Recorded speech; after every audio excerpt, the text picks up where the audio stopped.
The worst had happened. Sarah was gone, kidnapped and dragged into the depths of the netherworld. I stepped toward the spot where she'd last stood, a chill settling over me as I stared at the desolate landscape.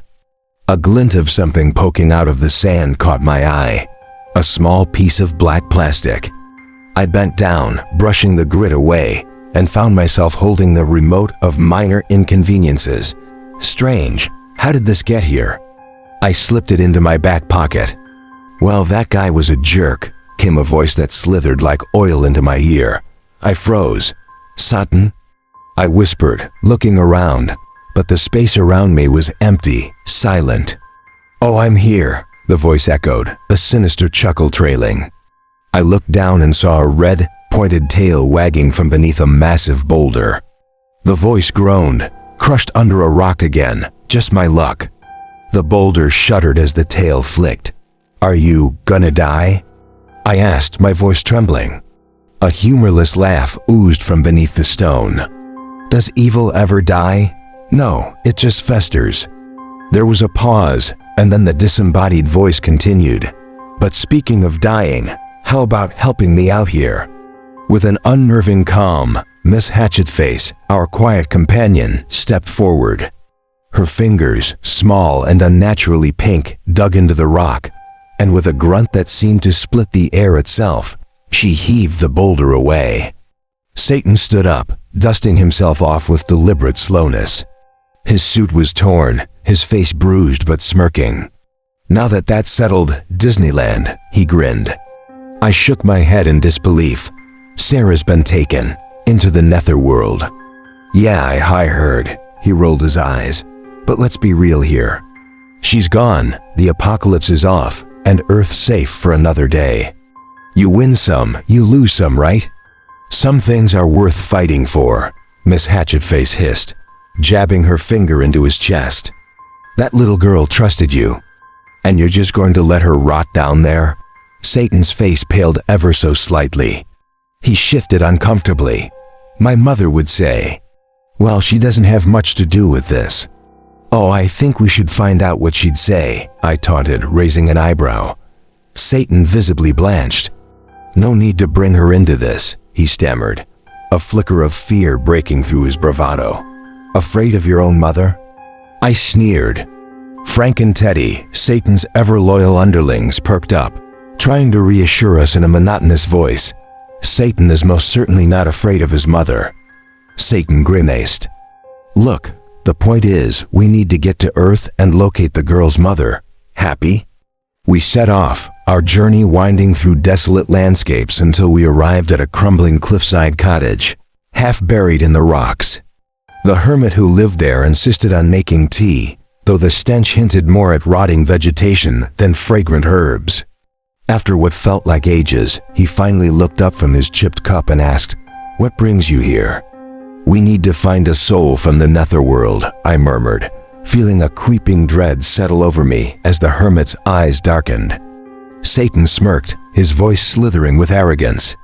"Just a little retrieval mission. We hope to get the girl back, avoid a little apocalypse, that sort of thing." The hermit's hand trembled, spilling tea across his lap. And in that moment, a silence darker than the netherworld itself swallowed the room. "Did you just sit here, plotting the apocalypse?" I asked, my voice tinged with dread. "Oh no," Satan waved dismissively, smirking.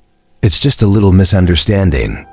The Eater won't destroy the Earth as long as our little refugee stays here.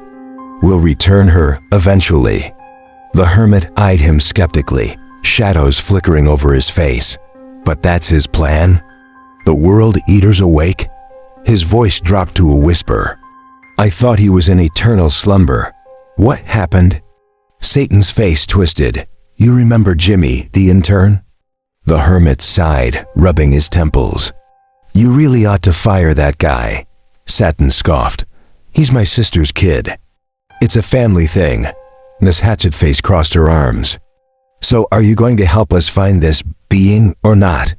The hermit smirked, eyes gleaming with dark amusement. "I might, but it'll cost you." Miss Hatchetface leaned in, fingers curling as if they could strike at any moment. Satan's face twisted. You remember Jimmy, the intern? The hermit sighed, rubbing his temples. You really ought to fire that guy, Satan scoffed. He's my sister's kid. It's a family thing. Miss Hatchetface crossed her arms. So are you going to help us find this being or not? The hermit smirked, eyes gleaming with dark amusement. I might, but it'll cost you.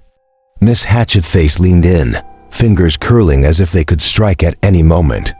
The price is that I don't put my foot in your face, she hissed. He flinched, shrugging. Can't argue with that. So this netherworld being, who is it? It's my ex-wife, I said, voice heavy with resignation. The hermit's eyes narrowed. Is this some kind of sick joke? Frank and Teddy, Satan's monotonous henchmen, chimed in. It seems many jokes in this story are bad. Thanks, Frank and Teddy, I muttered, turning back to the hermit. No, I'm serious. She's out there. The hermit sighed, rummaging through his frayed coat. Well, if you're so dead set on tracking down your ex, I guess I have no choice. He patted down his pockets. Anyone got a goblet of undying embers?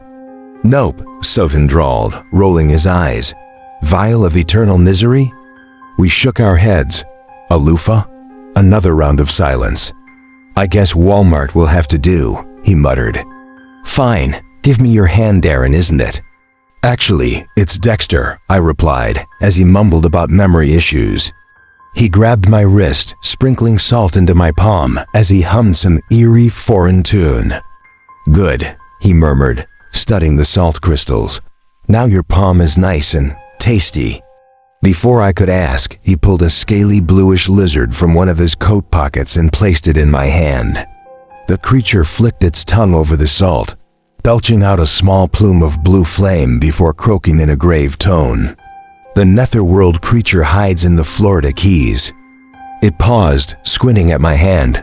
And you really should moisturize. I blinked. I try, but it's the dry winter air.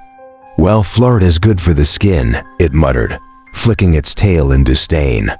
The hermit's voice dropped to a chilling tone.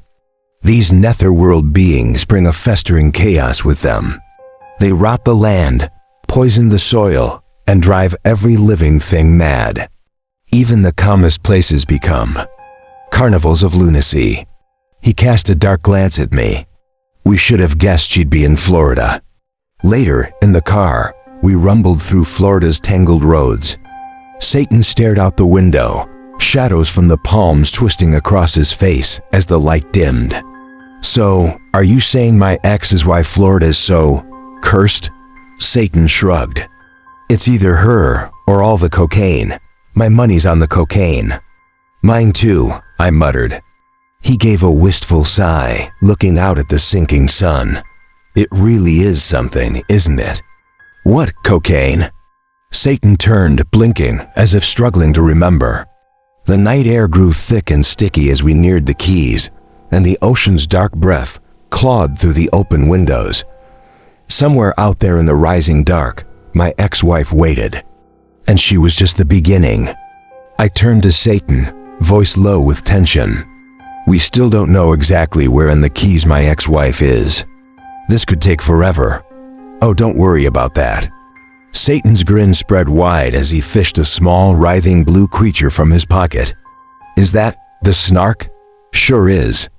The snark ruffled its scaly, iridescent body in annoyance, glowering up at Satan. You know, it hissed, you could have just asked me where she was when we were still at the hermit's shack. Instead, you stuffed me in a pocket. Do you ever think? Satan shrugged, unbothered. Thinking's unpleasant. I avoid it. A creeping understanding dawned on me. So that's the secret to his eternal cheerfulness. So, do you know where she is? I asked. The snark rolled its eyes. I'm a snark, aren't I? She's running some rinky-dink beach bar called Cabana Anna's.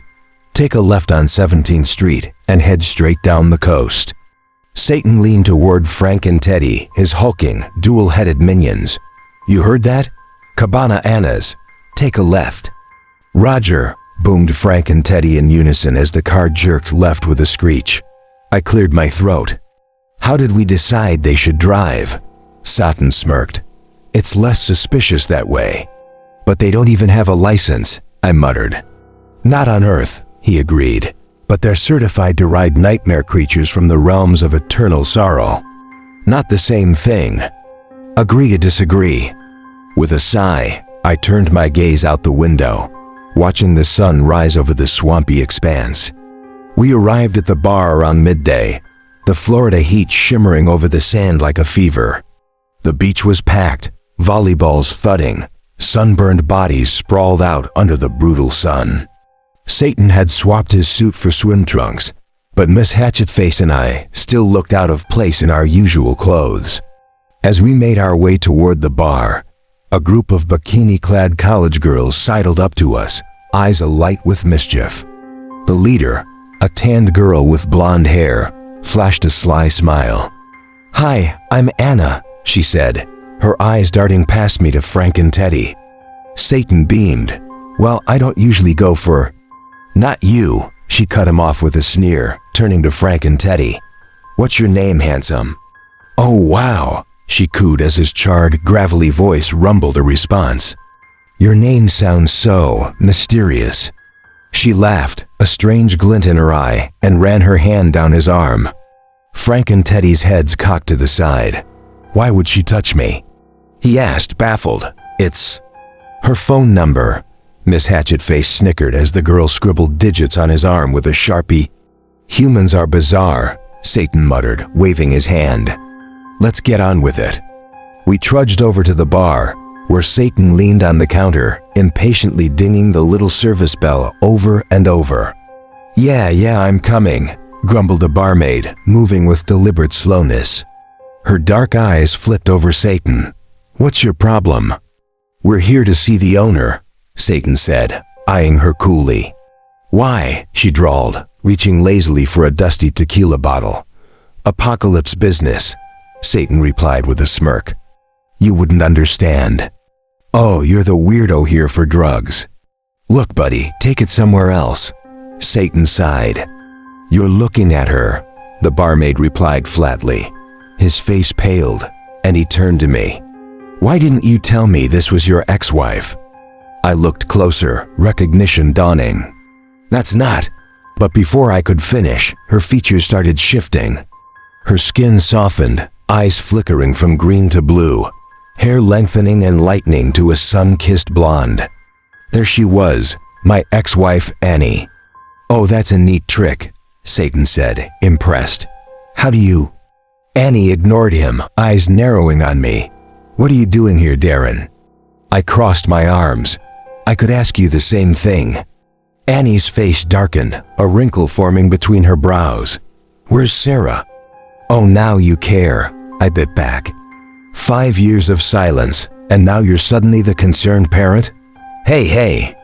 Miss Hatchetface stepped between us, waving her hands. "Not the time. Focus, people. Sarah's in trouble." Annie's eyes widened and she looked around, panic creeping into her voice. "What do you mean in trouble? Where is she?" "She's just hanging out in the netherworld with the Eater of Worlds."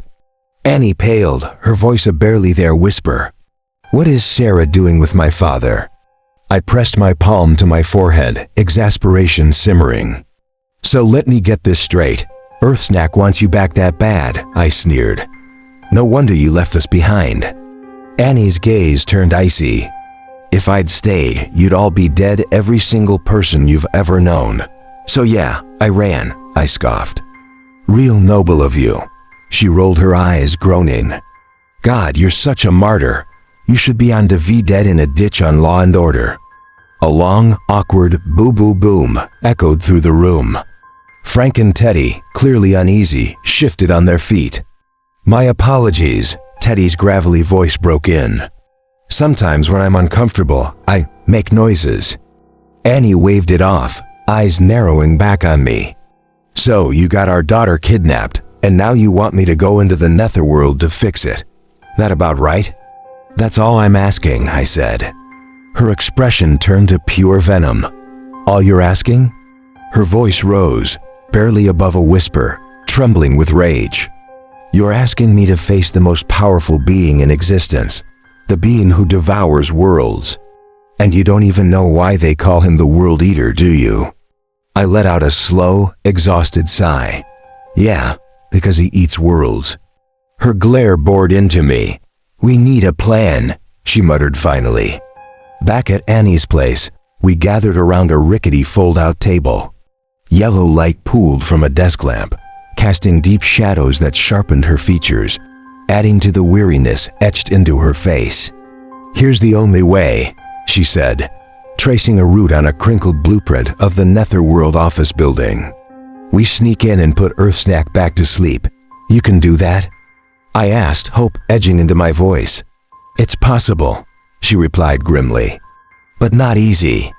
Frank and Teddy, lowering their voices to a creepy whisper, chimed in.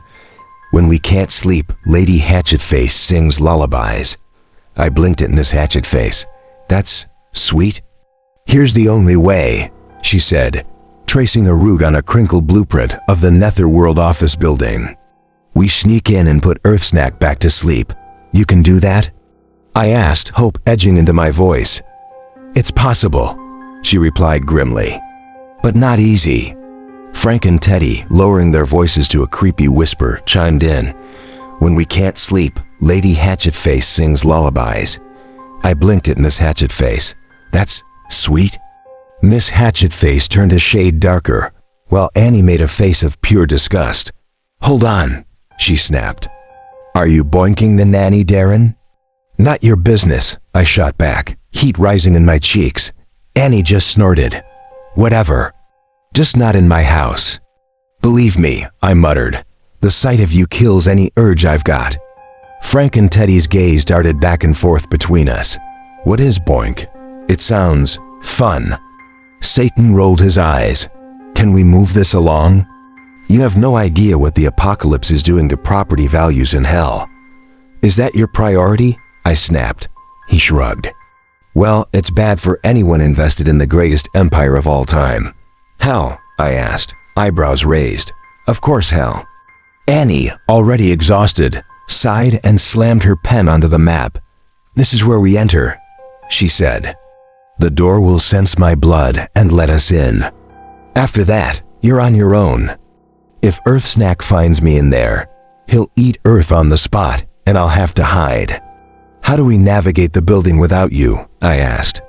She shoved a map my way, hastily tracing a line with her finger. This route here. Go through the door labeled Do Not Enter and straight to the room marked Certain Death. Simple. I squinted. That's reassuring. Getting in is the easy part, she continued. Once inside, we'll need something to keep Earthsnack subdued. We'll need a goat. Wait, there's a goat? I asked, dreading the answer. Annie cocked her head. Of course there's a goat. What else would you sacrifice? Before I could protest, she was already dialing. Minutes later, there was a knock at the door. In strutted a goat in a black suit and bowler hat, sharp business cards in hoof. He eyed each of us and introduced himself with a gruff, Larry Crowder, sacrificial specialist. The goat took off his hat and jacket, hanging them with meticulous care before settling into an armchair, puffing on a cigar. Smoke curled around his face as he eyed us through the haze. So, he said slowly, another world job, eh? Annie cleared her throat. Yes, Mr. Crowder. Think you're up for it? He exhaled, his face momentarily obscured by the thick smoke. First off, lady, you can call me Larry. His gaze slid to me, hardening. But you, it's still Mr. Crowder. I swallowed. All right, Mr. Crowder. He took a long, deliberate draw, his black eyes glinting behind the smoke. Now, let's get something straight, he rasped. I don't risk my neck for nothing. What's in it for me? If you don't help us, the world ends, I replied, voice tense. The goat's brow arched. What world? Earth, I exclaimed, my patience wearing thin. Not my problem, kid, he scoffed. Annie stepped in, her voice dangerously smooth. But if Earthsnack wakes, he won't stop at Earth. You know he'll come for the goat dimension next. Larry's eyes narrowed, his face a shadow behind the smoke. He grunted, leaning back in his chair. "Maybe," he said finally, voice gruff. "Fine, tomorrow. 5 sharp, don't be late." With that, he stood, threw on his coat, and tugged his hat low over his eyes before disappearing out the door. We all sat in silence, barely daring to breathe as the heavy scent of cigar smoke lingered, thick and foreboding. At exactly 5 a.m., a sharp, insistent knocking shattered the silence, reverberating through the dim room like the echo of a distant gunshot. Larry's voice gruff, demanding cut through the heavy shadows. "Up in that end, boy. Get those walking shoes on. Time to earn your keep." I groaned, rubbing the sleep from my eyes as I glanced over. Miss Hatchetface stood in front of a cracked mirror, adjusting her black lace, her scarlet skin catching the dim light in an eerie, almost unnatural way. She didn't seem bothered by my groggy stare, giving me a wry smile instead as I tried to sit up, my joints aching. "Awake!" I shouted toward the door, just as the pounding continued. "I'm awake, okay? Awake ain't ready." Larry barked from the other side, voice dripping with impatience. Miss Hatchetface gave me a half-amused look.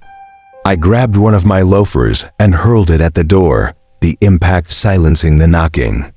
She chuckled, but there was something unsettling in her gaze, her smile almost indulgent. When I finally dressed and opened the door, the smell of sizzling bacon and fresh eggs wafted in, heavy and almost cloying. The dining room, usually cluttered with crumpled maps and dark schematics, was set with an unsettling spread of breakfast food. Annie was in the kitchen, her apron dusted with flour, but her grin was strained forced, even as she turned to me. "Oh, I hope you enjoyed the guest bedroom," she said, her voice saccharine yet razor-edged. "The couch can be so restrictive." Miss Hatchetface's grip tightened on my arm as she smiled back, her crimson lips curving with an eerie satisfaction. "The couch was fine," she replied, her voice laced with an unsettling warmth. Annie's grin widened, but her eyes had a dangerous gleam. "Good, let's eat." We sat in uncomfortable silence, the clinking of utensils filling the room as Annie repeatedly asked me how the food was. I murmured my thanks, each reply dripping with strained diplomacy. The breakfast stretched on, a wordless battle of forced smiles and veiled threats. Once we finished, Larry insisted we leave immediately. "We've got a drive ahead of us," he muttered, his eyes flickering with an almost manic urgency. "Closest portal's at Mei Mei's Chinese buffet in Florida. Any more magic here and they'll sense us." We piled into the car under a relentlessly blue sky, the drive to the buffet a long, tense journey through empty highways. When we arrived, the hostess, a woman cloaked in traditional red silk embroidered with lotuses, met Larry's eyes, her painted lips twisting into a familiar smile. "Mr. Crowder," she murmured, voice soft and sinister. "Back for more?" Yeah. Let's just say the last time I came, you tried to put me in your egg rolls." Her smile never faltered. "Some people like goat," she replied smoothly, her gaze darkening. "What brings you to Mei Mei's?" "Need access to the portal," Larry said, eyes narrowed. "Top secret netherworld business." The hostess looked between us, her smile sharpened to a blade. "What portal?" "All our ingredients are ethically sourced, fresh from local farms." Her voice dripped with mock innocence. Annie shot her a desperate look. "Look, we don't care what's in your egg rolls. Just get us to the netherworld, now." The hostess leaned in, a cold glint in her eye. "And what's in it for me?" Miss Hatchetface's voice was low, a chilling threat slicing through the air. "If you don't help us, I'll put you in the egg rolls." The hostess stifled a sneer, her lips curling back into a disturbingly plastic smile. "Right this way," she said, leading us to the back of the restaurant. She stopped before a walk-in freezer, motioning us inside with a gesture as false as her smile. "Portal's right in here." We crowded into the freezer, cold seeping through our clothes. As the door shut with a metallic slam, the hostess's face loomed behind the glass, a smirk etched into her face. "Where's the portal?" Satan grumbled, glancing around. The hostess's hand reached for a switch on the wall. "Right here," she whispered, flicking it with a final twisted smile. The ground vanished beneath us, plunging us into utter darkness. I fell, tumbling endlessly as cold air rushed past, whispers of otherworldly voices echoing in the void. We landed with a jolt, sprawled across an alien landscape beneath a bruised purple sky. Miss Hatchetface looked around, her face unreadable. "She shut the portal," she said, voice tinged with grim finality. "There's no getting back that way. We were trapped." She shoved me in without a second thought, and I stumbled forward, barely catching my balance. Larry muttered, straightening his jacket with a nervous glance.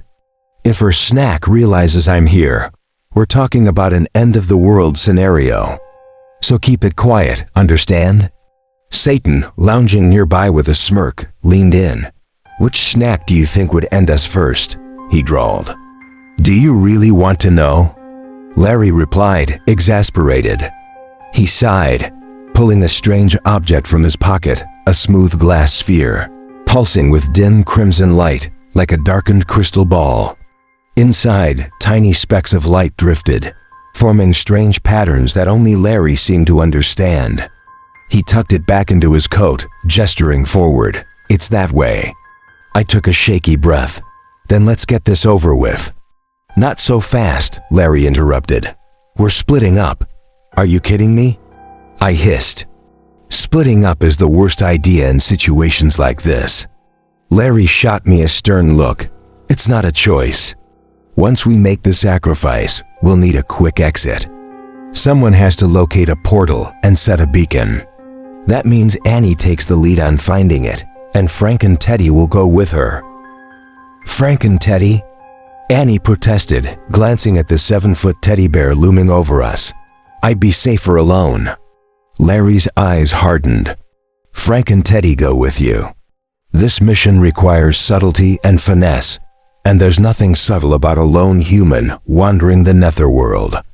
Annie sighed, throwing her hands up. "Fine, you're the expert." With that, she and her bizarre companions disappeared into the shadows. The netherworld stretched before us like a funeral veil, dark, silent, with an eerie blue light shimmering beneath our feet. We trudged through, voices barely above whispers, as if louder sounds would summon something dreadful from the depths. After what felt like an eternity, I turned to Larry, my voice barely more than a murmur. "How much further?" He sighed, chewing on his cigar. "About 16 netherworld hyperseconds." "How long is that?" I asked, hoping for an actual answer. Larry shrugged, his gaze distant. "No idea." We walked on in silence, the oppressive quiet gnawing at my nerves. Finally, I couldn't hold it in any longer. "Larry?" He spat in irritation. "You're a real treat on road trips, aren't you?" He muttered. "Out with it, kid." I swallowed, my throat suddenly dry. "This sacrifice. If you're sacrificed, doesn't that mean you'll die?" Larry halted, his face a mixture of disbelief and horror. The cigar drooped from his lips as he stared at me. "Did you think I was just gonna get murdered this whole time?" I stammered, glancing at Miss Hatchetface, who was staring at me with the same incredulous look. I mean, that's what sacrifices are, right?" Larry rolled his eyes, huffing. "Unbelievable. You thought I was here to get slaughtered, and you just went along with it? Well, I didn't know you could talk when we started. I thought you were just a normal goat." Larry's eyes narrowed, his voice deadly. "Not only are you planning to kill me, but now I'm not normal? Insult me first, then end me?" "No, I'm sorry," I managed, feeling myself shrinking under his glare. "Typical humans," he muttered, grinding his cigar. "Just following orders without a second thought."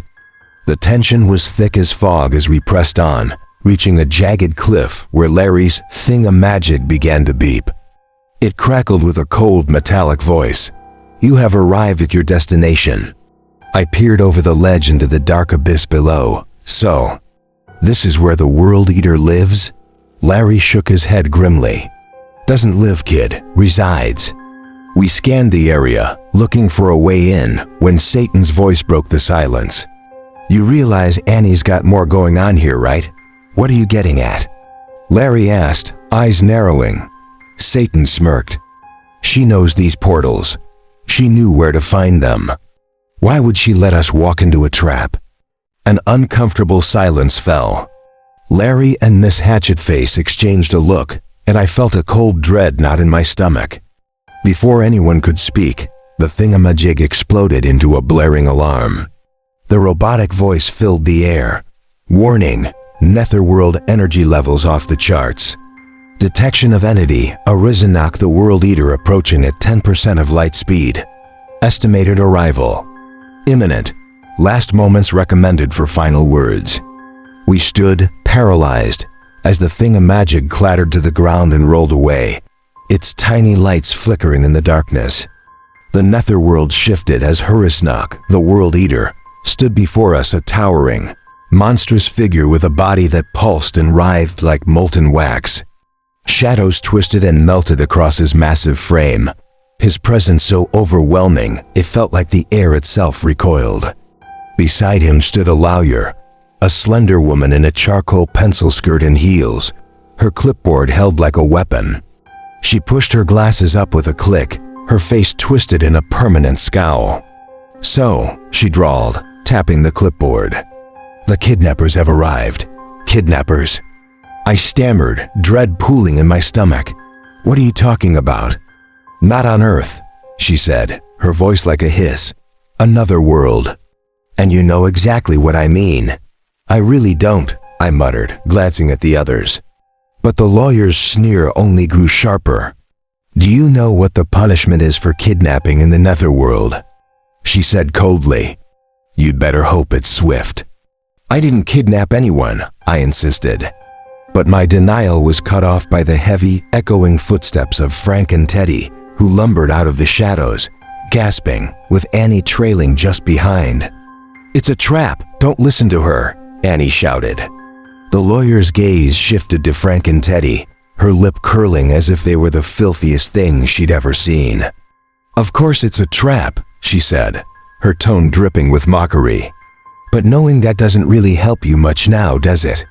"Someone, please explain what's going on," I said, glancing between them. "I've been accused, betrayed, and now apparently kidnapped someone?" The lawyer's eyes narrowed. "Don't play dumb. If you didn't take your daughter, Sarah, who did?" My blood ran cold. "What do you mean? I thought you took her." "Yes, we did." She didn't break eye contact, a wicked smile spreading across her face. "But someone unauthorized removed her from Netherworld daycare." "What?" My mind reeled. "You took her, and then lost her?" In the silence, Frank and Teddy stepped forward, their fluffy heads bobbing in determination. "Wait," Frank and Teddy said, their voices hollow. "I know where she went." The lawyer arched an eyebrow. "Really?" she sneered. "And how would you know that?" "She's bonded to me," Frank and Teddy said, their tone eerily calm. "I can feel her." She opened a portal and returned to Earth. I felt my stomach drop. "She's been back on Earth this whole time?" Frank and Teddy nodded solemnly. She was. Eager to see Disneyland first. Miss Hatchetface took a step forward, her voice icy. "And you knew about this before we even entered the netherworld?" "Of course," said Frank and Teddy with a vacant smile. "But I didn't want to ruin the trip. You seemed so excited." I could only stare at them, speechless, as a slow, mocking clap rang out. Harisnak's form pulsed with dark amusement, his laughter resonating through the chamber. "So, we ventured into the netherworld for nothing?" Larry spat, his frustration tangible. "Wonderful." "Oh, you're not going anywhere just yet," the lawyer said, her smile sharp as a blade. "The punishment still stands." "What?" I protested, but Harisnak's gaze shifted, his voice a deep rumble that echoed like thunder through the cavern. "Yes," the lawyer continued with grim satisfaction. "Princess Sarah must return to fulfill her duties in the netherworld. None of you are leaving until we have her back." "Wait," Satan piped up. "I think we can help with that. Sarah's at Disneyland, right? Shouldn't we Go and fetch her? Harisnak's grin widened, the ground around us beginning to tremble. Cracks snaked through the earth, and shadows bled from the fissures, twisting upwards as his monstrous form began to break apart into a writhing mass of darkness. "Oh, he's going to get her all right," the lawyer whispered, her eyes glinting with dark anticipation. The air pulsed with energy, and Harisnak twisted, contorting into a spiral of blackness, warping the world around him as he vanished into a void with a final bone-chilling laugh. Silence fell, and I felt a creeping horror fill me as Annie looked at me with an unnerving smile. "Well," she said, her voice quiet and sinister, "looks like we're all back on Earth now. Too bad about your daughter, though." I turned to Annie, barely containing my rage. "Just get out of my sight," I snarled. "I never want to see you again." She looked at me with that ever-present smirk. "I'm sorry you feel that way, for now. Maybe later you'll change your mind." "Yeah, sure, when pigs fly." She tilted her head. "Pigs do fly in the netherworld." Her image shimmered like a heat wave, and with a quiet pop, she vanished into thin air. I shook my head in disbelief. "Unbelievable," I muttered. Turning to Sam, I asked, "Hey, what was that wink all about?" "Don't worry about it, Pablo," he said, giving me a conspiratorial grin. "I've got a secret plan." "Oh God," Miss Hatchetface groaned. "Have you already forgotten how your last plan turned out?" "There was no last plan," Sam grinned. "It's all part of the same master plan. It's still going." "So it was part of your plan to waste our time here in the netherworld?" she asked, rolling her eyes. "Absolutely," Sam replied, giving her a sly wink. "Please don't wink at me," she snapped. "And does this plan involve me in any way?" "Not anymore," Sam said, cheerful as ever. "You're off the hook." "Good," Larry muttered, already backing away. "I'm going back to the goat dimension. You'll get my bill in the mail with special idiot fees. You'll call it a genius tax when my plan pans out," Sam called after him. Larry just scoffed. "Sure." I shook my head. "All right, so what's this secret plan of yours?" "Don't be silly, Reggie," he replied. "If I told you, it wouldn't be a secret, now would it? Come on, we're going to Disneyland." Miss Hatchetface groaned again. "Not to be a killjoy, but Hisnak is probably already there. How exactly are we supposed to get there in time?" Sam scratched his goatee. "Looks like we've been written into a corner." "What?" she asked, eyes narrowing. He shook his head, laughing. "I'm the devil, for crying out loud. You think I can't get us there in a snap?